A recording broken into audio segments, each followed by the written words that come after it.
Doctor साहब सब तो पहले दसो जो ऑर्डीनेंस पास किया गया किसान इसका विरोध कर रहे हैं ऑर्डीनेंस के की कुछ ਉਹਨਾਂ ਵਿੱਚ ਖੇਤੀਬਾੜੀ ਮਾਰਕੀਟਿੰਗ ਨਾਲ ਸੰਬੰਧਿਤ ਮੁੱਦੇ ਨੇ ਜਿਨ੍ਹਾਂ ਦਾ ਸਿਰਫ ਕਿਸਾਨਾਂ ਤੇ ਹੀ ਨਹੀਂ ਸਗੋਂ ਪੂਰੇ ਦੇਸ਼ ਤੇ ਬਹੁਤ ਮਾੜਾ ਅਸਰ ਪੈਣ ਜਾ ਰਿਹਾ ਹੈਗਾ। MSP ਅਤੇ ਫੂਡ ਕਾਰਪੋਰੇਸ਼ਨ ਆਫ ਇੰਡੀਆ ਦੋਨਾਂ ਨੂੰ ਖਤਮ ਕਰਨ ਦੀ ਗੱਲ ਕਹੀ ਸੀ।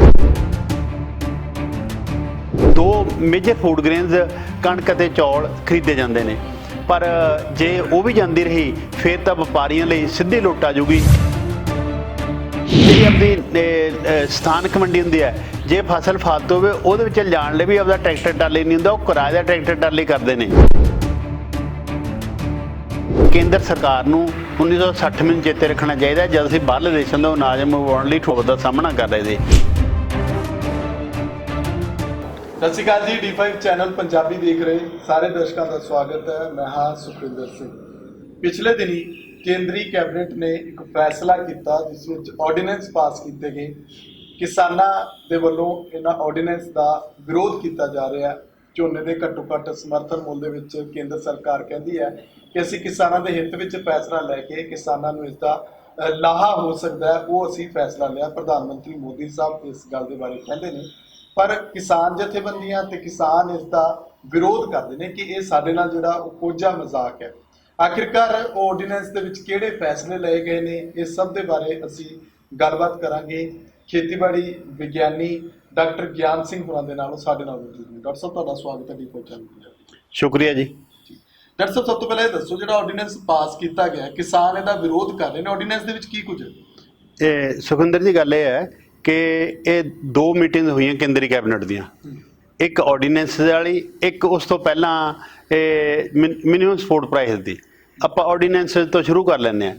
ਜਿਹੜੇ ऑर्डीनेंस केंद्र कैबिनेट च पास होए ने 6 ਮਹੀਨਿਆਂ ਲਈ लागू हो गए ने ਇਹ ਉਹਨਾਂ ਵਿੱਚ ਖੇਤੀਬਾੜੀ ਮਾਰਕੀਟਿੰਗ ਨਾਲ ਸੰਬੰਧਿਤ ਮੁੱਦੇ ਨੇ ਜਿਨ੍ਹਾਂ ਦਾ ਸਿਰਫ ਕਿਸਾਨਾਂ ਤੇ ਹੀ ਨਹੀਂ ਸਗੋਂ ਪੂਰੇ ਦੇਸ਼ ਤੇ ਬਹੁਤ ਮਾੜਾ ਅਸਰ ਪੈਣ ਜਾ ਰਿਹਾ ਹੈਗਾ।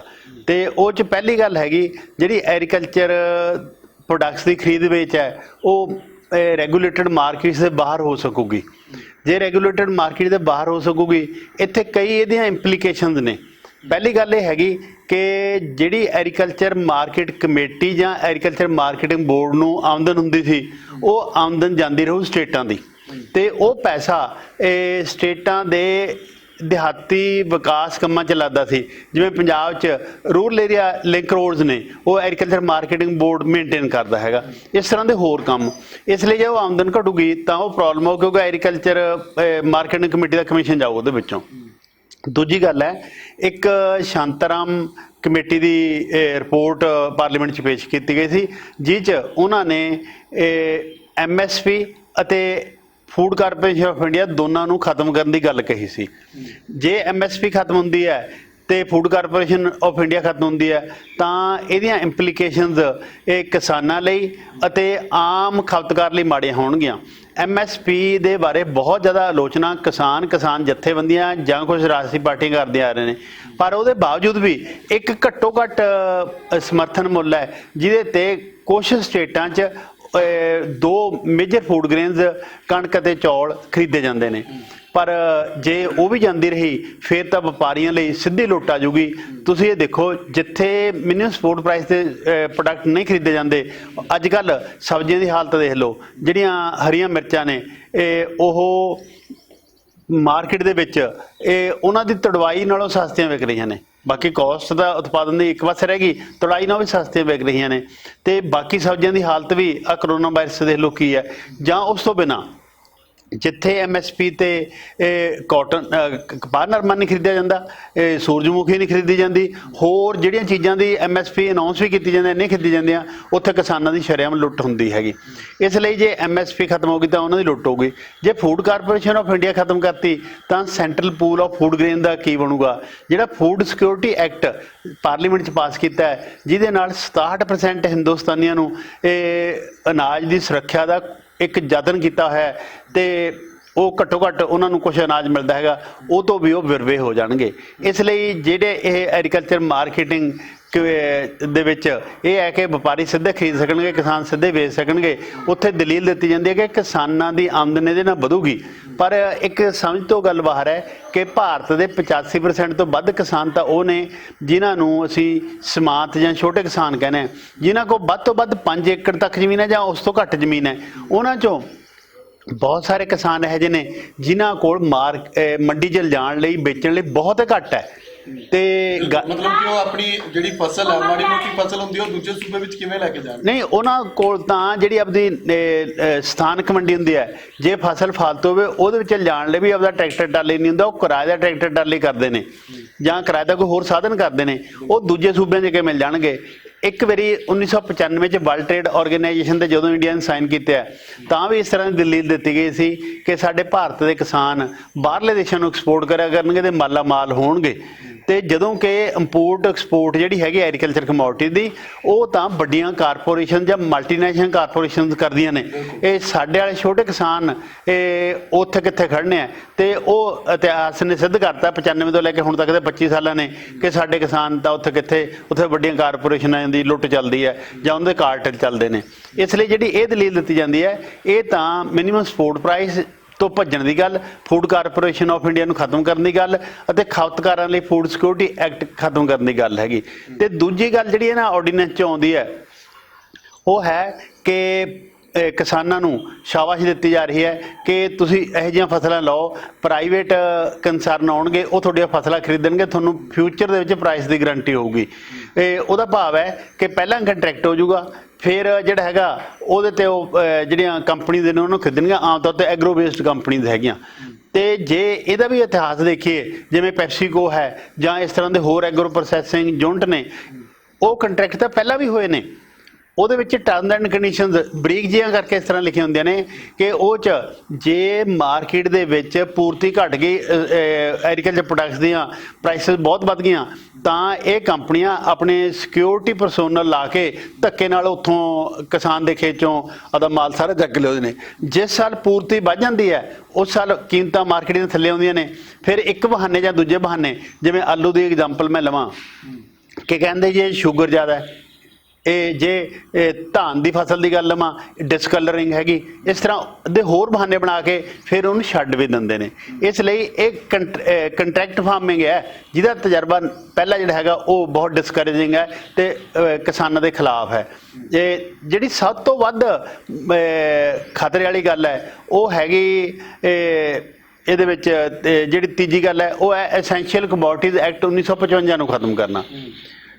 ਜਿਹੜਾ ਐਸੈਂਸ਼ੀਅਲ ਐਕਟ 1955 ਨੂੰ ਖਤਮ ਕਰਨਾ ਹੈ, ਇਹਦੇ ਬਾਰੇ ਤਾਂ ਸਾਨੂੰ ਇੰਨਾ ਕੁ ਪਤਾ ਹੋਣਾ ਚਾਹੀਦਾ ਹੈ, ਇਹ ਤਾਂ ਸੰਘੀ ਢਾਂਚੇ ਦੀ ਸੰਘੀ ਘੁੱਟਣ ਵਾਲੀ ਗੱਲ ਹੈਗੀ। ਜਿਹੜੇ ਖੇਤੀਬਾੜੀ ਹੈ ਉਹ ਸੂਬਿਆਂ ਦਾ ਸਬਜੈਕਟ ਹੈਗਾ ਤੇ ਉਹ ਕੇਂਦਰ ਉਹਦੇ ਤੇ ਆਰਡੀਨੈਂਸ ਪਾਸ ਕਰ ਰਿਹਾ, ਸਿੱਧੇ ਤਰੀਕੇ ਨਾਲ ਸੂਬਿਆਂ ਦੇ ਹੱਕਾਂ ਤੇ ਡਾਕਾ ਮਾਰਿਆ। ਸੰਘੀ ਢਾਂਚੇ ਨੂੰ ਖਤਮ ਕੀਤਾ ਜਾ ਰਿਹਾ ਹੈ ਜਿਹੜਾ ਕਿ ਪਹਿਲਾਂ ਹੀ ਕਮਜ਼ੋਰ ਹੈ।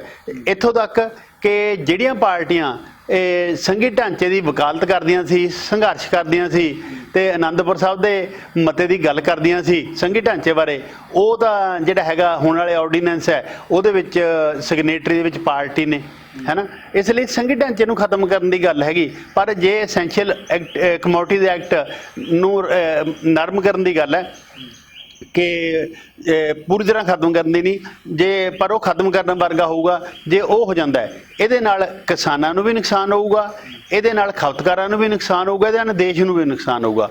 ਕਿਸਾਨਾਂ ਨੂੰ ਨੁਕਸਾਨ ਕਿਵੇਂ ਹੋਊਗਾ? ਜਦੋਂ ਫਸਲ ਆਉਂਦੀ ਹੈ, ਉਹਦੀ ਹਾਰਵੈਸਟਿੰਗ ਹੁੰਦੀ ਹੈ, ਤਾਂ ਛੋਟੇ ਕਿਸਾਨ ਦੇ ਬਚ ਨਹੀਂ ਹੁੰਦਾ ਕਿ ਆਪਦੇ ਘਰੇ ਸਟੋਰ ਕਰਕੇ ਰੱਖ ਸਕੇ। ਉਹ ਇੱਕਦਮ ਆਪਦੇ ਲੋੜਾਂ ਲਈ ਜਾਂ ਉਹਦੇ ਗਲ 'ਚ ਪਾਏ ਹੋਏ ਪਰਨੇ ਤੋਂ ਖੜਾ ਛਡਾਉਣ ਲਈ ਜਿਹਦਾ ਕਰਜ਼ਾ ਦੇਣਾ, ਉਹਨੂੰ ਫਸਲ ਨੂੰ ਇੱਕਦਮ ਵੇਚਦਾ। ਫਿਰ ਜਿਹੜੇ ਵੱਡੀਆਂ ਕਾਰਪੋਰੇਸ਼ਨਾਂ ਹੋਣਗੀਆਂ ਉਹਨਾਂ ਨੂੰ ਬਹੁਤ ਘੱਟ ਕੀਮਤਾਂ 'ਤੇ ਖਰੀਦਣਗੀਆਂ ਅਤੇ ਫਿਰ ਜ਼ਖੀਰੇਬਾਜ਼ੀ ਦੀ ਲਿਮਟ ਖਤਮ ਕਰ ਦਿੱਤੀ ਗਈ ਹੈ ਵੀ ਉਹਦਾ ਜਿੰਨਾ ਮਰਜ਼ੀ ਸਟੋਰ ਕਰਨ ਤੇ ਭੰਡਾਰ ਕਰਨ। ਜਦ ਭੰਡਾਰ ਕੀਤਾ ਜਾਊਗਾ, ਜਦ ਉਹਨਾਂ ਕੋਲੋਂ ਆਜੂ ਸਾਰੀ ਉਹ ਜਿਣਸ, ਮੁੜ ਕੇ ਉਹਦੀਆਂ ਕੀਮਤਾਂ ਵਧਾਈ ਜਾਣਗੀਆਂ। ਫਿਰ ਕਿਹਦੀ ਲੁੱਟ ਹੋਊਗੀ? ਪਹਿਲਾਂ ਕਿਸਾਨ ਦੀ ਲੁੱਟ ਹੋਊਗੀ, ਫਿਰ ਖਪਤਕਾਰ ਦੀ ਲੁੱਟ ਹੋਊਗੀ। ਤੇ ਇੱਕ ਇਹਦਾ ਆਸਪੈਕਟ ਹੋਰ ਵੀ ਹੈਗਾ ਕਿ ਇਹਦੇ ਵਿੱਚ ਅਨਾਜ ਵੀ ਨੇ, ਦਾਲਾਂ ਵੀ ਨੇ, ਸਬਜ਼ੀਆਂ ਵੀ ਨੇ, ਜੇ ਟਮਾਟਰ ਵੀ ਹੈ, ਪਿਆਜ਼ ਵੀ ਹੈ, ਉਹ ਸਾਰਾ। ਜੇ ਇਸ ਤਰ੍ਹਾਂ ਹੋਊਗਾ, ਜਦੋਂ ਅੰਤਰਰਾਸ਼ਟਰੀ ਮੰਡੀ ਦੇ ਵਿੱਚ ਉਹਦੀਆਂ ਕੀਮਤਾਂ ਜ਼ਿਆਦਾ ਹੋਣਗੀਆਂ ਤਾਂ ਉੱਥੇ ਨੂੰ ਉਹ ਐਕਸਪੋਰਟ ਕਰ ਦਿੱਤਾ ਜਾਊਗਾ। ਜੇ ਐਕਸਪੋਰਟ ਕਰ ਦਿੱਤਾ ਜਾਊਗਾ ਦੇਸ਼ 'ਚ ਸਪਲਾਈ ਘਟੂਗੀ। ਜੇ ਇਹਦੇ ਨਾਲ ਕੀ ਹੋਊਗਾ, ਫਿਰ ਮੁੜ ਕੇ ਕੀਮਤਾਂ ਵਧਣਗੀਆਂ। ਕੀਮਤਾਂ ਵਧਣ ਨਾਲ ਕਿਸਾਨ ਦੇ ਪੱਲੇ ਦਾ ਕੁਝ ਪਿਆ ਨਹੀਂ, ਜਿਹੜਾ ਖਪਤਕਾਰ ਹੈ ਫਿਰ ਉਹਦੇ ਪੀਪੇ ਖਾਲੀ ਖੜਕਣਗੇ। ਇਸ ਲਈ ਜਿਹੜੇ ਇਹ ਆਰਡੀਨੈਂਸ ਨੇ ਇਹ ਬੇਲਗਾਮ ਮੰਡੀ ਲਈ ਨੇ, ਇਹ ਕਾਰਪੋਰੇਸ਼ਨਾਂ ਲਈ ਨੇ, ਇਹ ਚੰਗਾ ਭਲਾ ਜਿਹੜਾ ਥੋੜ੍ਹਾ ਬਹੁਤਾ ਕਿਸਾਨਾਂ ਦਾ ਰੱਖਿਆ ਲਈ ਕੁਝ ਬਣਿਆ ਹੈ ਉਹਨੂੰ ਤੋੜ ਲਈ ਨੇ, ਜਿਹੜਾ ਨਾ ਕਿਸਾਨਾਂ ਦੇ ਹੱਕ 'ਚ ਹੈ, ਨਾ ਸਾਡੇ ਦੇਸ਼ ਦੇ ਹੱਕ 'ਚ ਹੈ, ਨਾ ਖੇਤੀਬਾੜੀ ਖੇਤਰ ਦੇ ਹੱਕ 'ਚ ਹੈ। ਡਾਕਟਰ ਸਾਹਿਬ ਇਹਦੇ ਵਿੱਚ ਕਿਹਨੂੰ ਜ਼ਿੰਮੇਵਾਰ ਮੰਨਦੇ ਹੋ? ਹੁਣ ਤਾਂ ਮੋਦੀ ਸਰਕਾਰ ਹੈ, ਇਹ ਤੋਂ ਪਹਿਲਾਂ ਕਿਸਾਨ ਕੇਂਦਰ ਦੀ ਸਰਕਾਰ ਦੇ ਉੱਤੇ ਜਿਹੜਾ ਨਿਰਭਰ ਰਹਿੰਦੇ ਸੀ, ਉਦੋਂ ਕਾਂਗਰਸ ਦੀ ਸਰਕਾਰ ਸੀਗੀ। ਹੁਣ ਇਲਜ਼ਾਮ ਇਹ ਮੋਦੀ ਸਰਕਾਰ ਤੇ ਲਾਉਂਦੇ ਨੇ, ਬਾਕੀ ਸਰਕਾਰਾਂ ਦੀ ਕਾਰਗੁਜ਼ਾਰੀ ਕਿੱਦਾਂ ਦੇਖਦੇ ਹੋ? ਇਹ ਦੇਖੋ ਸੁਖਵਿੰਦਰ ਜੀ, ਗੱਲ ਇਹ ਹੈ ਕਿ ਅੱਜ ਤਾਂ ਇਹ ਜਿਹੜਾ ਪਾਸ ਹੈ ਐਨਡੀਏ ਗਵਰਨਮੈਂਟ ਨੇ ਆਰਡੀਨੈਂਸਸ ਪਾਸ ਕੀਤੇ ਨੇ, ਤਾਂ ਸੁਭਾਵਿਕ ਤੌਰ ਤੇ ਐਨਡੀਏ ਗਵਰਨਮੈਂਟ ਇਹਦੇ ਲਈ ਸਿੱਧੇ ਤੌਰ ਤੇ ਜ਼ਿੰਮੇਵਾਰ ਹੈ। ਪਰ ਪਿਛਲੀਆਂ ਸਰਕਾਰਾਂ ਵੀ ਤਾਂ ਕਿਸਾਨਾਂ ਦੀ ਸੰਗੀ ਕੁੱਟਣ ਲਈ ਜ਼ਿੰਮੇਵਾਰ। ਬਿਲਕੁਲ 1991 ਤੋਂ ਜਦ ਤੋਂ ਅਸੀਂ ਨਿਊ ਇਕਨੋਮਿਕ ਪਾਲਿਸੀਜ਼ ਦੇਸ਼ 'ਚ ਅਪਣਾਈਆਂ ਨੇ, ਸਾਰੀਆਂ ਸਰਕਾਰਾਂ ਭਾਵੇਂ ਉਹ ਯੂਪੀ ਦੇ ਰਹੀਆਂ ਭਾਵੇਂ ਐਨਡੀਏ ਦੇ ਰਹੀਆਂ, ਸਾਰੀਆਂ ਜ਼ਿੰਮੇਵਾਰ ਨੇ। ਉਹਦੇ ਨਾਲ ਅਸੀਂ ਨੀਤੀਆਂ ਉਹ ਬਣਾ ਲਈਆਂ ਜਿਹੜੀਆਂ ਪੂੰਜੀਵਾਦ ਨੂੰ ਜਾਂ ਕਾਰਪੋਰੇਟ ਜਗਤ ਨੂੰ ਅੱਗੇ ਫੈਲਾਉਂਦੀਆਂ ਨੇ, ਤੇ ਜਿੱਥੇ ਜਨਤਕ ਅਦਾਰੇ ਨੇ, ਜਨਤਕ ਸੰਸਥਾਵਾਂ ਨੇ, ਉਹਨੂੰ ਖਤਮ ਕਰਦੀਆਂ ਨੇ। ਇਸ ਲਈ 1991 ਤੋਂ ਲੈ ਕੇ ਹੁਣ ਤੱਕ ਦਾ ਸਾਰਾ ਜਿਹੜਾ ਪੀਰੀਅਡ ਹੈ ਲਗਭਗ 29-30 ਸਾਲ ਦਾ, ਉਹ 'ਚ ਜਿੰਨੀਆਂ ਵੀ ਸਰਕਾਰਾਂ ਆਈਆਂ ਇਹਦੇ ਲਈ ਜ਼ਿੰਮੇਵਾਰ ਹੈ। ਆਖਰੀ ਕੰਮ ਲਈ ਹੋਣ ਵਾਲੀ ਸਾਡੀ ਐਨਡੀਏ ਸਰਕਾਰ ਜ਼ਿੰਮੇਵਾਰ ਹੈ। ਇੱਕ ਹੋਰ ਗੱਲ ਹੈ ਕਿ ਘੱਟੋ ਘੱਟ ਸਮਰਥਨ ਮੁੱਲ ਜਿਹੜਾ ਝੋਨੇ ਦਾ ਤੈਅ ਕੀਤਾ ਗਿਆ, ਉਹਦੀ ਲੋੜ ਕੀ ਪੈ ਗਈ ਸੀ ਉਹਨੂੰ ਤੈਅ ਕਰਨ ਦੀ? ਕੀ ਲੋੜ ਹੈ ਕਿਸਾਨਾਂ ਨੂੰ ਤੇ ਕਿੰਨਾ ਕੁ ਹੋਣਾ ਚਾਹੀਦਾ ਮੁੱਲ? ਗੱਲ ਇਹ ਹੈ ਕਿ ਦੂਜੀ ਸੰਸਾਰ ਜੰਗ ਦੇ ਵਿੱਚ ਭਾਰਤ 'ਚ ਬਹੁਤ ਅਨਾਜ ਪਦਾਰਥਾਂ ਦੀ ਥੋੜ ਸੀ ਤੇ ਕੀਮਤਾਂ ਵੱਧ ਰਹੀਆਂ ਸੀ। ਖਪਤਕਾਰ ਨੂੰ ਬਚਾਉਣ ਲਈ ਉਸ ਸਮੇਂ ਦੀ ਸਰਕਾਰ ਨੇ ਇਹ ਫਸਲਾਂ ਦੀਆਂ ਉੱਚਤਮ ਕੁਝ ਖੇਤੀਬਾੜੀ ਜਿਣਸਾਂ ਉੱਚਤਮ ਕੀਮਤਾਂ ਨਿਸ਼ਚਿਤ ਕੀਤੀਆਂ ਸੀ ਤਾਂ ਕਿ ਖਪਤਕਾਰ ਨੂੰ ਇੱਕ ਰਿਲੀਫ ਮਿਲ ਸਕੇ। ਪਰ ਨਾਲ ਉਹ ਸਰਕਾਰ ਇੰਨੀ ਸਿਆਣੀ ਸੀ, ਉਹਨੇ ਕਿਸਾਨਾਂ ਦੇ ਹਿੱਤਾਂ ਦੀ ਰਾਖੀ ਲਈ ਵੀ ਕੁਝ ਘੱਟੋ ਘੱਟ ਕੀਮਤਾਂ ਵੀ ਨਿਸ਼ਚਿਤ ਕਰਤੀਆਂ ਸੀ, ਹੈ ਨਾ। ਪਰ ਇਹ ਕੰਮ ਚੱਲਦਾ ਰਿਹਾ। ਫਿਰ ਜਦੋਂ ਦੇਸ਼ ਆਜ਼ਾਦ ਹੁੰਦਾ ਹੈ 1950 'ਚ ਸਾਡਾ ਇਹ ਯੋਜਨਾ ਕਮਿਸ਼ਨ ਬਣਦਾ ਹੈ। 1951 ਤੋਂ ਸਾਡੇ ਯੋਜਨਾਵਾਂ ਸ਼ੁਰੂ ਹੁੰਦੀਆਂ ਨੇ। ਪਹਿਲੀ 5 ਸਾਲਾ ਯੋਜਨਾ ਦੇ ਵਿੱਚ ਜਿਹੜਾ ਹੈਗਾ ਇਹਨਾਂ ਨੇ ਖੇਤੀਬਾੜੀ ਨੂੰ ਤਰਜੀਹ ਦਿੱਤੀ, ਮੁੱਖ ਤਰਜੀਹ ਦਿੱਤੀ, ਅਤੇ ਜਿਹੜੀ ਪਹਿਲੀ ਇਹਨਾਂ ਦੀ ਭਾਰੀ ਥੋੜ੍ਹੀ ਚੱਲੀ ਆ ਰਹੀ ਸੀ ਉਹ ਤੋਂ ਸਾਨੂੰ ਰਿਲੀਫ ਮਿਲੀ। ਪਰ ਦੂਜੀ 5 ਸਾਲਾ ਯੋਜਨਾ ਦੇ ਵਿੱਚ ਵੱਡੇ ਉਦਯੋਗਾਂ ਦੇ ਵਿਕਾਸ ਨੂੰ ਇਹ ਅੱਗੇ ਲਿਆਂਦਾ, ਉਹਦੇ ਨਾਲ ਫਿਰ ਸਾਡੀ ਖੇਤੀਬਾੜੀ ਪਦਾਰਥਾਂ ਦੀ ਥੋੜ੍ਹ ਆਈ। ਪਰ ਇਹ ਦੂਜੀ 5 ਸਾਲਾ ਯੋਜਨਾ 1956 ਤੋਂ 61 ਤੱਕ, ਇਸ ਤੋਂ ਬਾਅਦ 1964 ਤੋਂ ਲੈ ਕੇ 66 ਦੇ 2 ਸਾਲਾਂ 'ਚ ਦੇਸ਼ 'ਚ ਸੋਕਾ ਪਿਆ ਜ਼ਿਆਦਾ ਭਾਗਾਂ 'ਚ। ਫਿਰ ਮੁੜ ਕੇ ਅਨਾਜ ਪਦਾਰਥਾਂ ਦੀ ਭਾਰੀ ਥੋੜ ਹੋ ਗਈ ਤੇ ਹਾਹਾਕਾਰ ਇੰਨੀ ਮਚ ਗਈ ਕਿ ਉਸ ਸਮੇਂ ਦੀ ਕੇਂਦਰੀ ਸਰਕਾਰ ਦਾ ਬਾਹਰਲੇ ਦੇਸ਼ਾਂ ਤੋਂ ਅਨਾਜ ਮੰਗਵਾਉਣ ਲਈ ਇਹ ਠੂਠਾ ਫੜਨ ਵਰਗੀ ਨੌਬਤ ਦਾ ਸਾਹਮਣਾ ਕਰਨਾ ਪਿਆ ਉਹਨੂੰ। ਤੇ ਅਖੀਰ ਤੇ ਜਾ ਕੇ ਅਮਰੀਕਾ ਤੋਂ PL 480 ਦੇ ਅਧੀਨ ਅਨਾਜ ਮੰਗਵਾਉਂਦੇ ਰਹੇ, ਹੈ ਨਾ, ਤੇ ਜਿਹਦੀ ਵੱਡੀ ਕੀਮਤ ਦੇਸ਼ ਨੂੰ ਉਤਾਰਨੀ ਪਈ। ਪਰ ਫਿਰ ਕੇਂਦਰ ਸਰਕਾਰ ਨੇ ਫੈਸਲਾ ਕੀਤਾ ਕਿ ਦੇਸ਼ ਵਿੱਚ ਖੇਤੀਬਾੜੀ ਦੀ ਨਵੀਂ ਯੁੱਗਤ ਅਪਣਾਈ ਜਾਵੇ ਤੇ ਖੇਤੀਬਾੜੀ ਦੀ ਨਵੀਂ ਯੁੱਗਤ ਅਪਣਾਉਣ ਲਈ ਇੱਕ ਪਲੰਦਾ ਸੀ ਜਿਸ 'ਚ ਵੱਧ ਝਾੜ ਦੇਣ ਵਾਲੇ ਬੀਜ, ਯਕੀਨੀ ਸਿੰਚਾਈ, ਰਸਾਇਣਿਕ ਖਾਦਾਂ, ਕੀਟਨਾਸ਼ਕ, ਨਦੀਨਨਾਸ਼ਕ ਤੇ ਹੋਰ ਰਸਾਇਣ ਜਾਂ ਜ਼ਹਿਰ ਸੀ। ਮਸ਼ੀਨਰੀ ਅਤੇ ਖੇਤੀਬਾੜੀ ਕਰਨ ਦੇ ਆਧੁਨਿਕ ਢੰਗਾਂ ਦਾ ਇੱਕ ਪਲੰਦਾ ਸੀ ਇਹ। ਜਦ ਸਾਰੇ ਦੇਸ਼ ਨੂੰ ਦੇਖਿਆ ਗਿਆ ਤਾਂ ਸਭ ਤੋਂ ਪਹਿਲਾਂ ਪੰਜਾਬ 'ਚ ਸ਼ੁਰੂ ਕੀਤਾ ਗਿਆ। ਤੇ ਕਿਉਂਕਿ ਪੰਜਾਬ ਦੇ ਕਿਸਾਨ, ਖੇਤ ਮਜ਼ਦੂਰ ਤੇ ਪਿੰਡੂ ਛੋਟੇ ਕਾਰੀਗਰ ਬਹੁਤ ਹਿੰਮਤੀ ਸੀ। ਇੱਥੋਂ ਦੇ ਕੁਦਰਤੀ ਸਾਧਨ ਜਿਨ੍ਹਾਂ 'ਚ ਖਾਸ ਕਰਕੇ ਧਰਤੀ ਹੇਠਲਾ ਪਾਣੀ ਤੇ ਸਾਡੀ ਭੂਮੀ ਦੀ ਸਿਹਤ ਉਹ ਬਹੁਤ ਵਧੀਆ ਸੀ। ਜਦੋਂ ਪੰਜਾਬ 'ਚ ਸ਼ੁਰੂ ਕੀਤਾ ਗਿਆ ਤਾਂ ਇੱਥੇ ਜਿਹੜਾ ਹੈਗਾ ਇਹਦੀ ਕਾਮਯਾਬੀ ਇੰਨੀ ਵੱਡੀ ਹੋਈ, ਇਕੱਲੀ ਇੱਕ ਫਸਲ ਕਣਕ ਦੀ ਉਤਪਾਦਕਤਾ ਦੇ ਉਤਪਾਦਨ ਦੇ ਵਿੱਚ ਅਥਾਹ ਵਾਧਾ ਹੋਇਆ, ਜਿਹਦੇ ਨਾਲ ਬਾਹਰਲੇ ਦੇਸ਼ਾਂ ਤੋਂ ਕੇਂਦਰ ਸਰਕਾਰ ਦਾ ਅਨਾਜ ਮੰਗਵਾਉਣ ਲਈ ਠੂਠਾ ਫੜਨ ਵਰਗੀ ਨੌਬਤ ਤੋਂ ਖੜਾ ਛੁੱਟਿਆ। ਤੇ MSP ਇਸ ਲਈ ਸ਼ੁਰੂ ਕੀਤੀ ਗਈ ਤਾਂ ਕਿ ਜਦੋਂ ਉਤਪਾਦਨ ਵਧਣਾ ਸੀ, ਮੰਡੀ 'ਚ ਆਉਣਾ ਸੀ, ਮੰਡੀ 'ਚ ਵਪਾਰੀਆਂ ਦੀ ਲੁੱਟ ਤੋਂ ਬਚਾਉਣ ਲਈ ਕਿਸਾਨਾਂ ਨੂੰ ਸ਼ੁਰੂ ਕੀਤਾ ਗਿਆ। ਤੇ ਇਹਦੇ ਵਿੱਚ 1965 ਦਾ ਸਾਲ ਅਹਿਮ ਹੈ। 1965 ਦੇ ਸਾਲ 'ਚ 2 ਗੱਲਾਂ ਹੋਈਆਂ ਨੇ। ਇੱਕ ਤਾਂ ਐਗਰੀਕਲਚਰ ਪ੍ਰਾਈਸਿਸ ਕਮਿਸ਼ਨ ਦੀ ਸਥਾਪਨਾ ਹੋਈ ਹੈ, ਦੂਜੀ ਗੱਲ ਫੂਡ ਕਾਰਪੋਰੇਸ਼ਨ ਆਫ ਇੰਡੀਆ ਦੀ ਸਥਾਪਨਾ ਹੋਈ ਹੈ। ਜਿਹੜਾ ਇਹ ਕਮਿਸ਼ਨ ਹੈ ਇਹ ਡਿਫਰੈਂਟ ਖੇਤੀਬਾੜੀ ਜਿਣਸਾਂ ਜਿਹੜੀ ਹੈਗੀਆਂ ਉਹਦੀਆਂ ਘੱਟੋ ਘੱਟ ਸਮਰਥਨ ਕੀਮਤਾਂ ਦੀ ਸਿਫਾਰਿਸ਼ ਕੇਂਦਰ ਸਰਕਾਰ ਨੂੰ ਕਰਦਾ ਹੈ। ਕੇਂਦਰ ਸਰਕਾਰ 1965 ਤੋਂ ਲੈ ਕੇ ਹੁਣ ਤੱਕ ਇਹਨਾਂ ਸਿਫਾਰਿਸ਼ਾਂ ਨੂੰ ਆਮ ਤੌਰ ਤੇ ਥੋੜ੍ਹਾ ਬਹੁਤਾ ਤਬਦੀਲੀਆਂ ਨਾਲ ਮੰਨਦੀ ਆ ਰਹੀ ਹੈ। ਬਹੁਤ ਵਾਰੀ ਘੱਟ ਤਬਦੀਲੀਆਂ ਕਰਨ ਦੀ ਲੋੜ ਹੈ ਪਰ ਮੰਨਦੀ ਆ ਰਹੀ ਹੈਗੀ। ਤੇ ਜਿਹੜੀ ਫੂਡ ਕਾਰਪੋਰੇਸ਼ਨ ਆਫ ਇੰਡੀਆ ਉਹ central pool of food grain ਲਈ ਇਹ ਮੰਡੀਆਂ 'ਚੋਂ ਆਪ ਜਾਂ ਹੋਰ ਏਜੰਸੀਆਂ ਦੁਆਰਾ ਖਰੀਦ ਕਰਦੀ ਹੈ ਤੇ ਉਹਨਾਂ ਸਟੋਰ ਕਰਦੀ ਹੈਗੀ। ਤੇ ਇਸ ਕਰਕੇ MSP ਦੀ ਲੋੜ ਸੀ ਕਿ ਕਿਸਾਨਾਂ ਨੂੰ ਉਸ ਲੋੜ ਤੋਂ ਬਚਾਇਆ ਜਾ ਸਕੇ ਅਤੇ ਦੇਸ਼ ਦਾ ਅਨਾਜ ਦਾ ਭੜੋਲਾ ਭਰਿਆ ਰਹੇ, ਮੁੜ ਕੇ ਬਾਹਰਲੇ ਦੇਸ਼ਾਂ ਅੱਗੇ ਹੱਥ ਨਾ ਪਵੇ। ਹਾਂਜੀ, ਤੇ ਜਿਹੜਾ ਹੁਣ ਸਮਰਥਨ ਮੁੱਲ ਤੈਅ ਕੀਤਾ ਗਿਆ ਹੈ, ਕਹਿੰਦੇ ਨੇ ਕਿ ਸਵਾਮੀਨਾਥਨ ਕਮਿਸ਼ਨ ਦੀਆਂ ਸੀ ਜਿਹੜੀਆਂ ਮਾੜੀਆਂ ਮੋਟੀਆਂ ਉਹਨਾਂ ਨੇ ਵਿੱਚ ਕਿਹਾ ਹੈ ਕਿ ਇਹ ਸਿਫਾਰਸ਼ਾਂ ਹੁਣ ਕੇਂਦਰ ਸਰਕਾਰ ਕਹਿੰਦੀ ਹੈ ਕਿ ਅਸੀਂ ਉਹਨੂੰ ਧਿਆਨ ਵਿੱਚ ਰੱਖਿਆ, ਪਰ ਸਵਾਮੀਨਾਥਨ ਕਮਿਸ਼ਨ ਜਾਂ ਹੋਰ ਵਿਦਵਾਨ ਇਹਨੂੰ ਨਕਾਰਦੇ ਨੇ। ਗੱਲ ਇਹ ਹੈ ਕਿ ਯੂਪੀ ਦੀ ਸਰਕਾਰ ਮੌਕੇ ਉਹ ਰਿਪੋਰਟ ਸਬਮਿਟ ਹੋ ਗਈ ਸੀ, ਉਹਨਾਂ ਨੇ ਇੰਨੀ ਵੀ ਤਕਲੀਫ ਨਹੀਂ ਕੀਤੀ ਕਿ ਰਿਪੋਰਟ ਨੂੰ ਵਿਚਾਰ ਕੇ ਇਹਦੇ ਜਿਹੜੇ ਚੰਗੇ ਪਹਿਲੂ ਨੇ 9-10 ਪਹਿਲੂ ਸੀ ਇਹਦੇ ਵੀ ਉਹਨਾਂ ਤੇ ਅਮਲ ਕੀਤਾ ਜਾਵੇ। ਪਰ NDA ਸਰਕਾਰ ਨੇ NDA 1 ਤੋਂ ਪਹਿਲਾਂ ਪ੍ਰੋਮਿਸ ਕੀਤਾ ਸੀ ਕਿ ਜੇ ਅਸੀਂ ਚੋਣਾਂ ਜਿੱਤ ਕੇ ਤਾਂ ਅਸੀਂ ਲਾਗੂ ਕਰਾਂਗੇ। ਉਸ ਤੋਂ ਬਾਅਦ ਕਿਸਾਨ ਜਥੇਬੰਦੀਆਂ ਨੇ, ਕੁਝ ਰਾਸ਼ਟਰੀ ਪਾਰਟੀਆਂ ਨੇ ਜ਼ੋਰ ਪਾਇਆ ਕਿ ਤੁਹਾਡਾ ਚੋਣ ਵਾਅਦਾ ਹੈਗਾ, ਇਹਨੂੰ ਲਾਗੂ ਕਰੋ। ਤੇ ਸੁਪਰੀਮ ਕੋਰਟ ਦੇ ਵਿੱਚ NDA 1 ਦੀ ਸਰਕਾਰ ਨੇ ਹਲਫਨਾਮਾ ਦੇ ਕੇ ਇਹ ਕਹਿਤਾ ਸੀ ਕਿ ਅਸੀਂ ਇਹਨਾਂ ਸਵਾਮੀਨਾਥਨ ਦੀਆਂ ਕਮਿਸ਼ਨ ਦੀਆਂ ਸਿਫਾਰਸ਼ਾਂ, ਦਰਅਸਲ ਸਿਫਾਰਸ਼ਾਂ ਦਾ 9-10 ਨੇ, ਜੇ ਉਹ ਸਾਰੀਆਂ ਲਾਗੂ ਹੋ ਜਾਣ ਕਾਫੀ ਸੁਧਾਰ ਆ ਸਕਦੇ ਨੇ। ਸਿਰਫ ਇੱਕੋ ਸਿਫਾਰਿਸ਼ ਕਿਸਾਨ ਜਥੇਬੰਦੀਆਂ ਮੰਗਦੀਆਂ ਸੀ ਤੇ ਉਹਨਾਂ ਨੇ ਇੱਕੋ ਸਿਫਾਰਿਸ਼ ਜਿਹੜੀ ਹੈਗੀ ਕਿ ਮਿਨੀਮਮ ਸਪੋਰਟ ਪ੍ਰਾਈਸ ਜਿਹੜੀਆਂ ਹੈਗੀਆਂ ਉਹ caste of production plus 50% profit ਹੋਣਾ ਚਾਹੀਦਾ ਉਹਦੇ ਵਿੱਚ, ਤੇ ਉਹਨੂੰ ਲਾਗੂ ਕਰਨ ਤੋਂ ਇਹਨਾਂ ਨੇ ਹਲਫਨਾਮਾ ਦੇ ਕੇ ਇਹ ਕਹਿਤਾ ਸੀ ਕਿ ਜੇ ਲਾਗੂ ਕਰਤਾ ਤਾਂ ਮੰਡੀ ਲੜ ਖੜਾ ਜੂਗੀ। ਉਸ ਮੌਕੇ ਸਰਕਾਰ ਨੂੰ ਮੰਡੀ ਦਾ ਜ਼ਿਆਦਾ ਫਿਕਰ ਸੀ, ਜਿਹੜੇ ਉਤਪਾਦਕ ਜਾਂ ਕਿਸਾਨ ਨੇ ਉਹਦਾ ਫਿਕਰ ਨਹੀਂ ਸੀ, ਉੱਥੋਂ ਭੱਜ ਗਈ ਸੀ। ਪਰ ਫਿਰ ਮੁੜ ਕੇ ਜਿਵੇਂ ਕਿਸਾਨ ਸੰਘਰਸ਼ ਚੱਲਦੇ ਰਹੇ ਤੇ ਪ੍ਰੈਸ਼ਰ ਪੈਂਦਾ ਰਿਹਾ, ਫਿਰ ਇਹਨਾਂ ਨੇ ਪਿੱਛੇ ਅਨਾਉਂਸ ਕਰਤਾ ਕਿ ਅਸੀਂ ਤਾਂ ਸਵਾਮੀਨਾਥਨ ਕਮਿਸ਼ਨ ਦੀਆਂ ਰਿਕਮੈਂਡੇਸ਼ਨਸ ਲਾਗੂ ਕਰਤੀਆਂ ਕਿ ਕਾਸਟ ਆਫ ਪ੍ਰੋਡਕਸ਼ਨ ਤੇ ਪਲੱਸ 50% ਪ੍ਰੋਫਿਟ ਅਸੀਂ ਦੇਣਾ ਸ਼ੁਰੂ ਕਰਤਾ ਹੈ। ਇੱਥੋਂ ਤੱਕ ਕਿ ਡਾਕਟਰ MS ਸਵਾਮੀਨਾਥਨ ਨੇ ਜਦ ਪਹਿਲਾਂ ਉਹਨਾਂ ਨੇ ਵੈਲਕਮ ਕੀਤਾ, ਪਰ ਜਦ ਉਹਨਾਂ ਨੇ ਇਹਨੂੰ ਐਗਜ਼ਾਮਨ ਕੀਤਾ ਉਹਨਾਂ ਨੇ ਵੀ ਕਿਹਾ ਤੁਹਾਡਾ ਕਾਸਟ ਆਫ ਪ੍ਰੋਡਕਸ਼ਨ ਗਿਣਨ ਦਾ ਜਿਹੜਾ ਆਧਾਰ ਹੈ ਉਹ ਗਲਤ ਹੈ, ਮਤਲਬ ਹੇਰ-ਫੇਰ ਕੀਤਾ ਗਿਆ, ਜਿਹੜਾ ਮਤਲਬ ਉਹਨੂੰ ਕਾਸਟ ਆਫ ਪ੍ਰੋਡਕਸ਼ਨ ਹੀ ਨਹੀਂ ਤੁਸੀਂ ਠੀਕ ਮੂੰਹੋਂ 50% ਪ੍ਰੋਫਿਟ ਦੀ ਗੱਲ ਕਦੋਂ ਨਹੀਂ ਕਰਦੇ ਹੈਗੇ। ਤੇ ਇਸ ਲਈ ਇਸ ਤੋਂ ਬਿਨਾਂ ਹੋਰ ਲੋਕਾਂ ਨੇ ਵੀ ਵੱਖ-ਵੱਖ ਨਿਊਜ਼ਪੇਪਰ ਦੇ ਵਿੱਚ ਵੱਖ-ਵੱਖ ਜਗ੍ਹਾ ਆ ਕੇ ਉਹਨਾਂ ਇਲੈਕਟ੍ਰੋਨਿਕ ਮੀਡੀਆ ਦੇ ਇਹੀ ਗੱਲ ਸਾਹਮਣੇ ਲਿਆਂਦੀ ਕਿ ਜਿਹੜੀ ਕਾਸਟ ਆਫ ਪ੍ਰੋਡਕਸ਼ਨ ਹੈ ਇਹਨੂੰ ਗਿਣਨ ਦੇ ਤਰੀਕੇ ਗਲਤ ਨੇ। ਇਹ ਪਹਿਲੀ ਗੱਲ ਤਾਂ ਇਹੀ ਹੈ ਕਿ ਬਹੁਤ ਸਾਰੀਆਂ ਊਣਤਾਈਆਂ ਨੇ, ਜਿਵੇਂ ਕਿਸਾਨ ਸਾਰਾ ਸਾਲ 365 ਦਿਨ 24 ਘੰਟੇ ਔਨ ਕਾਲ ਹੁੰਦਾ ਹੈ, ਅੱਧੀ ਰਾਤ ਨੂੰ ਜ਼ਿਆਦਾ ਮੀਂਹ ਪੈ ਗਿਆ ਉਹ ਪਾਣੀ ਨੂੰ ਸਾਂਭਣ ਲਈ, ਫਸਲਾਂ ਸਾਂਭਣ ਲਈ ਖੇਤ 'ਚ ਖੜਾ ਹੋਊਗਾ, ਕੋਰਾ ਜ਼ਿਆਦਾ ਪੈ ਗਿਆ ਉਹ ਖਾਲਾਂ ਨੂੰ ਪਾਣੀ ਲਾਉਣ ਲਈ ਖੜਾ ਹੋਊਗਾ, ਕੋਈ ਹੋਰ ਇਸ ਤਰ੍ਹਾਂ ਦੀ ਵੱਡੀ ਵਿਵਸਥਾ ਪੈ ਗਈ, ਕਿਤੇ ਅੱਗ ਲੱਗ ਗਈ, ਕੋਈ ਹੋਰ ਗੱਲ ਹੋ ਗਈ, ਉੱਥੇ ਖੜਾ ਹੋਊਗਾ। ਤੇ ਜਿਹੜੀ ਉਹਦੀ ਮਜ਼ਦੂਰੀ ਹੈ ਉਹ ਤਾਂ ਕੁਝ 100 ਘੰਟਿਆਂ ਤੱਕ ਗਿਣੀ ਜਾਂਦੀ ਹੈ। ਉਹਦੇ ਹੋਰ ਮਰਦ ਮੈਂਬਰ ਹੈ ਉਹਦੀ ਮਜ਼ਦੂਰੀ ਦਾ ਵੀ ਇਹੀ ਹਾਲ ਹੈ। ਜਿਹੜੀ ਉਹਦੇ ਘਰ ਵਾਲੀ ਜਾਂ ਹੋਰ ਔਰਤਾਂ ਨੇ ਜਿਹੜੀ ਸਵੇਰ ਤੋਂ ਲੈ ਕੇ ਸ਼ਾਮ ਤੱਕ ਕੰਮ ਕਰਦੀਆਂ ਨੇ, ਜਿਹਦੇ ਵਿੱਚ ਜਿੰਨੇ ਖੇਤ 'ਚ ਕੰਮ ਕਰਦੇ ਲੋਕ ਘਰ ਦੇ ਜਾਂ ਮਜ਼ਦੂਰ, ਉਹਦਾ ਰੋਟੀ ਟੁੱਕ ਚਾਹ ਪਾਣੀ ਤਿਆਰ ਕਰਨਾ, ਪਸ਼ੂ ਸਾਂਭਣੇ, ਪੂਰੇ ਪਰਿਵਾਰ ਦੀ ਮਿਹਨਤ, ਪੂਰੇ ਉਹ ਸਾਂਭਣੇ ਤੇ ਨਾਲ ਖੇਤ ਦੇ ਵਿੱਚ ਜਾ ਕੇ ਕੰਮ ਕਰਨਾ, ਉਹਨਾਂ ਦੀ ਮਜ਼ਦੂਰੀ ਗਿਣੀ ਨਹੀਂ ਜਾਂਦੀ।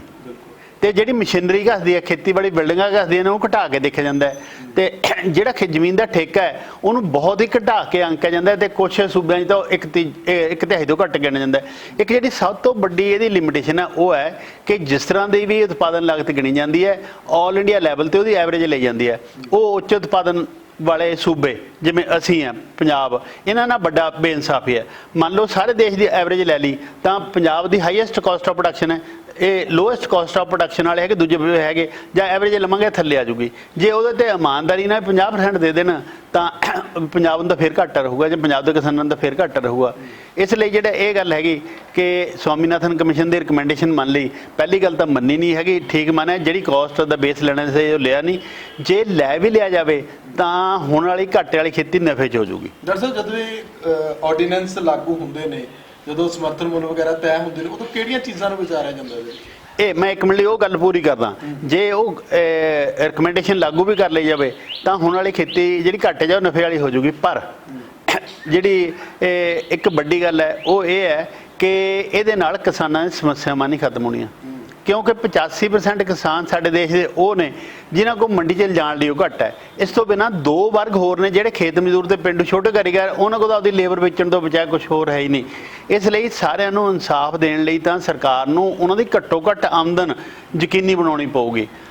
ਇਹ ਜਿਹੜੀ ਕਿ ਇਕੱਲੀ ਖੇਤੀਬਾੜੀ ਕੀਮਤਾਂ ਤੋਂ ਨਹੀਂ ਹੋ ਸਕਦੀ, ਉਹਦੇ ਲਈ ਹੋਰ ਬਹੁਤ ਕੋਸ਼ਿਸ਼ਾਂ ਕਰਨੀਆਂ ਪੈਣਗੀਆਂ। ਜਿਹੜਾ ਦੂਜਾ ਸਵਾਲ ਪੁੱਛਿਆ ਕਿ ਕੀ ਵਿਚਾਰਿਆ ਜਾਂਦਾ ਹੈ, ਇਸ ਕਮਿਸ਼ਨ ਦਾ ਨਾਂ 1965 'ਚ ਐਗਰੀਕਲਚਰ ਪ੍ਰਾਈਸਿਸ ਕਮਿਸ਼ਨ ਰੱਖਿਆ ਗਿਆ ਸੀ। 5 ਸਾਲ ਲਈ ਇਹਦੀਆਂ ਰਿਕਮੈਂਡੇਸ਼ਨਸ ਕਿਸਾਨਾਂ ਦੇ ਹੱਕ ਸੀ 69 ਤੱਕ, 70 ਤੋਂ ਲੈ ਕੇ ਹੁਣ ਤੱਕ ਜਿਹੜੇ ਤਕਰੀਬਨ 50 ਸਾਲ ਨੇ ਇਹਦੀਆਂ ਰਿਕਮੈਂਡੇਸ਼ਨਸ ਕਿਸਾਨਾਂ ਦੇ ਖਿਲਾਫ ਨੇ। ਤੇ 1970 ਤੋਂ ਬਾਅਦ ਹੌਲੀ ਹੌਲੀ ਕਿਸਾਨ ਜਥੇਬੰਦੀਆਂ ਤੇ ਕੁਝ ਰਾਜਸੀ ਪਾਰਟੀਆਂ ਨੇ ਇਹਦੀ ਆਲੋਚਨਾ ਕਰਨੀ ਸ਼ੁਰੂ ਕਰ ਦਿੱਤੀ ਸੀ। ਜਦ ਇਹ ਵੱਡੇ ਪੱਧਰ ਤੇ ਹੋ ਗਈ ਤਾਂ ਕੇਂਦਰ ਸਰਕਾਰ ਨੇ 23 ਫਰਵਰੀ 1987 ਨੂੰ ਇਸ ਕਮਿਸ਼ਨ ਦਾ ਨਾਂ ਬਦਲ ਕੇ ਐਗਰੀਕਲਚਰ ਪ੍ਰਾਈਸਿਸ ਕਮਿਸ਼ਨ ਤੋਂ agriculture cost and prices commission ਰੱਖ ਕੇ ਇਹ ਪ੍ਰਭਾਵ ਦੇਣ ਦੀ ਕੋਸ਼ਿਸ਼ ਕੀਤੀ ਜਿਵੇਂ ਇਹ ਕਮਿਸ਼ਨ ਕੇਂਦਰ ਸਰਕਾਰ ਨੂੰ ਆਪਣੀ ਸਿਫਾਰਿਸ਼ਾਂ ਕਰਨ ਮੌਕੇ ਜਿਹੜਾ ਹੈਗਾ ਕਾਸਟ ਆਫ ਪ੍ਰੋਡਕਸ਼ਨ ਉਹਦਾ ਬੇਸ ਬਣਾਉਂਦਾ ਹੋਵੇ, ਜਿਹੜਾ ਕਿ ਸ਼ਰੇਆਮ ਗਲਤ ਹੈ। ਇਹ ਸਮੇਂ ਨੇ ਸਿੱਧ ਕਰਤਾ ਕਿ ਇਹ ਤਾਂ ਇੱਕ ਕਹਿਣ ਲਈ ਹੈ, ਦਰਅਸਲ ਇਹ ਨਹੀਂ ਹੋ ਰਿਹਾ ਹੈਗਾ। ਹਾਂਜੀ, ਇੱਕ ਇਹ ਦੱਸੋ ਕਿ ਜਦੋਂ ਘੱਟੋ ਘੱਟ ਸਮਰਥਨ ਹੁਣ ਤੁਹਾਡੇ ਮੁਤਾਬਕ ਕਿੰਨਾ ਹੋਣਾ ਚਾਹੀਦਾ? ਇਹਨਾਂ ਨੇ 53 ਰੁਪਏ ਤੈਅ ਕੀਤਾ। ਇਹ ਜਿਹੜਾ ਤੁਸੀਂ ਗੱਲ ਕਰਦੇ ਹੋ ਧਾਨ ਦੀ ਸਮਰਥਨ ਕੀਮਤ ਦੇ ਵਿੱਚ ਇਹਨਾਂ ਨੇ ਇਸ ਸਾਲ 53 ਰੁਪਏ ਦਾ ਵਾਧਾ ਕੀਤਾ, ਜਿਹੜਾ ਕਿ ਪਿਛਲੇ ਸਾਲ ਦੀ ਕੀਮਤ ਨਾਲੋਂ 2.9% ਜ਼ਿਆਦਾ ਹੈਗਾ। ਕਿੰਨਾ ਵੱਧ ਹੋਣਾ ਚਾਹੀਦਾ? ਮੈਂ ਹੁਣੇ ਜਵਾਬ ਦੇ ਕੇ ਹਟਿਆ ਕਿ ਸਵਾਮੀਨਾਥਨ ਕਮਿਸ਼ਨ ਦੇ ਰਿਕਮੈਂਡੇਸ਼ਨ ਲਾਗੂ ਕਰਕੇ ਵੀ ਸਾਰੇ ਕਿਸਾਨਾਂ ਦੀ ਸਮੱਸਿਆ ਹੱਲ ਨਹੀਂ ਹੋਣੀ। ਕੱਲੀ ਧਾਨ ਦੀ ਨਹੀਂ, ਪਹਿਲੀ ਗੱਲ ਤਾਂ ਜਿਹੜੀਆਂ ਫਸਲਾਂ ਜਿੱਥੇ ਖੇਤੀਬਾੜੀ ਜਲਵਾਯੂ ਹਾਲਤਾਂ ਅਨੁਸਾਰ ਢੁਕਵੀਆਂ ਨੇ ਉਹ ਫਸਲਾਂ ਉੱਥੇ ਪੈਦਾ ਕਰਵਾਈਆਂ ਜਾਣ, ਉਹਨਾਂ ਦੀ ਜਿਹੜੀ ਮੰਡੀਕਰਨ ਹੈ ਉਹ ਸਰਕਾਰ ਉੱਥੋਂ ਯਕੀਨੀ ਬਣਾਵੇ। ਹੁਣ ਵੀ 23 ਫਸਲਾਂ ਦੀਆਂ ਮਿਨੀਮਮ ਸਪੋਰਟ ਪ੍ਰਾਈਸਿਸ ਅਨਾਉਂਸ ਕੀਤੀਆਂ ਜਾਂਦੀਆਂ ਨੇ, ਉਹ 'ਚ 22 ਫਸਲਾਂ ਹਾੜੀ ਸੌਣੀ ਦੀਆਂ ਨੇ ਤੇ ਇੱਕ ਫਸਲ ਸਾਲਾਨਾ ਕਮਾਦ ਹੈਗੀ। ਇਹ 'ਚੋਂ 3 ਫਸਲਾਂ ਆਮ ਤੌਰ 'ਤੇ ਖਰੀਦੀਆਂ ਜਾਂਦੀਆਂ, ਉਹ ਵੀ ਦੇਸ਼ ਦੇ ਕੁਝ ਇੱਕ ਹਿੱਸਿਆਂ 'ਚੋਂ, ਕਣਕ, ਚੌਲ ਤੇ ਗੰਨਾ। ਕਣਕ ਅਤੇ ਚੌਲ ਬਹੁਤ ਪੰਜਾਬ, ਹਰਿਆਣਾ, ਵੈਸਟਰਨ ਉੱਤਰ ਪ੍ਰਦੇਸ਼ ਜਾਂ ਥੋੜ੍ਹੇ ਜਿਹੇ ਹੋਰ ਪਾਰਟ 'ਚੋਂ ਖਰੀਦਿਆ ਜਾਂਦਾ ਹੈ। ਗੰਨਾ ਇਹ ਕੁਝ ਸਟੇਟਾਂ 'ਚੋਂ ਖਰੀਦਿਆ ਜਾਂਦਾ, ਪਰ ਉਹਦੀ ਪੇਮੈਂਟ 5-5 ਸਾਲ ਦੀ ਤੇ ਕਿਸਾਨ ਧਰਨੇ ਦੇ ਰਹੇ ਨੇ। ਬਾਕੀ ਦੀਆਂ ਫਸਲਾਂ ਦੇ ਮਿਨੀਮਮ ਸਪੋਰਟ ਪ੍ਰਾਈਸ ਅਨਾਉਂਸ ਹੀ ਕੀਤੀ ਜਾਂਦੀ ਹੈ, ਖਰੀਦਿਆ ਤਾਂ ਉਹ ਜਾਂਦਾ ਨਹੀਂ ਹੈਗਾ। ਜਿਵੇਂ ਕਪਾਹ ਹੈ, ਪੰਜਾਬ 'ਚ ਕਪਾਹ ਨਰਮੇ ਦੀ ਮਿਨੀਮਮ ਸਪੋਰਟ ਪ੍ਰਾਈਸ ਅਨਾਉਂਸ ਕੀਤੀ ਗਈ। ਪਿਛਲੇ ਸਾਲ ਕਾਟਨ ਕਾਰਪੋਰੇਸ਼ਨ ਆਫ ਇੰਡੀਆ ਪਿੱਛੋਂ ਆਈ, ਪਰ ਥੋੜ੍ਹੀਆਂ ਢੇਰੀਆਂ ਖਰੀਦੀਆਂ ਬਾਅਦ ਚਲੀ ਗਈ, ਵਪਾਰੀਆਂ ਨੇ ਲੁੱਟ ਮਚਾਈ। ਤੁਸੀਂ ਕਿਹਾ ਵੀ ਇਹਦਾ ਹੋਰ ਬੇਸ ਕਿਹੜਾ ਹੈ? ਇਹਦਾ ਜਿਹੜਾ ਬੇਸ ਹੈ ਉਹ ਤਾਂ ਪੋਲੀਟੀਕਲ ਗਿਣਤੀਆਂ ਮਿਣਤੀਆਂ, ਬਈ ਖਪਤਕਾਰ ਨੂੰ ਕਿਵੇਂ ਖੁਸ਼ ਰੱਖਣਾ, ਮੰਡੀ ਨੂੰ ਕਿਵੇਂ ਚੱਲਦੇ ਰੱਖਣਾ, ਉਹ 'ਚ ਕਿਸਾਨ ਜਾਂ ਖੇਤੀਬਾੜੀ ਖੇਤਰ ਦਾ ਜਿਹੜਾ ਹੈਗਾ ਧਿਆਨ ਨਹੀਂ ਰੱਖਿਆ ਜਾਂਦਾ ਹੈਗਾ। ਆਪਣੀਆਂ ਜੇਬਾਂ ਦਾ ਧਿਆਨ ਰੱਖਣਾ ਜਾਂਦਾ, ਵਪਾਰੀਆਂ ਨੂੰ ਖੁਸ਼ ਕਰਨ ਦੇ ਲਈ ਜਿਹੜੇ ਫੈਸਲੇ। ਬਿਲਕੁਲ, ਮਤਲਬ ਕੁੱਲ ਮਿਲਾ ਕੇ ਖਪਤਕਾਰ ਨੂੰ ਖੁਸ਼ ਰੱਖਣਾ ਹੈ, ਆਪਦੀ ਮੰਡੀ ਨੂੰ ਚੱਲਦਾ ਰੱਖਣਾ ਹੈ ਨਾ, ਉਹਨੂੰ ਖੁਸ਼ ਰੱਖਣ ਲਈ ਸਾਰਾ ਇਹ ਕੀਤਾ ਜਾਂਦਾ ਹੈਗਾ। ਡਾਕਟਰ ਸਾਹਿਬ, ਇੱਕ ਝੋਨੇ ਦੀ ਫਸਲ ਦਾ ਦੱਸੋ ਕਿ ਪੰਜਾਬ ਦੇ ਵਿੱਚ ਤੁਸੀਂ ਕਹਿੰਦੇ ਹੋ ਕਿ ਪੰਜਾਬ 'ਚ ਝੋਨੇ ਦੀ ਫਸਲ ਜਿਹੜੀ ਉਹ ਥੋਪੀ ਗਈ ਹੈ ਕਿਸਾਨਾਂ ਦੇ ਸਿਰ ਤੇ। ਬਿਲਕੁਲ, ਤੇ ਇਹ ਸਾਰੇ ਕਿੱਦਾਂ ਦੇਖਦੇ ਹੋ ਇਸ ਨੂੰ? ਇਹ ਸੁਖਵਿੰਦਰ ਦੀ ਗੱਲ ਇਹ ਹੈ ਕਿ ਪੰਜਾਬ ਝੋਨੇ ਦੀ ਕਦੇ ਵੀ ਖੇਤੀਬਾੜੀ ਜਲਵਾਯੂ ਹਾਲਤਾਂ ਅਨੁਸਾਰ ਢੁਕਵੀਂ ਫਸਲ ਨਹੀਂ ਸੀ। ਸਾਡੇ ਹੁੰਦਾ ਸੀ ਝੋਨਾ, ਇਹ ਸ਼ਿਵਾਲਿਕ ਫੁੱਟਹਿਲਜ਼ ਦੇ ਥੱਲੇ ਜਿਹੜਾ ਸ਼ਿਵਾਲਿਕ ਨੀਮ ਪਹਾੜੀ ਖੇਤਰ ਕਹਿੰਦੇ ਆ, ਬਹੁਤ ਥੋੜਾ ਏਰੀਆ ਸੀ।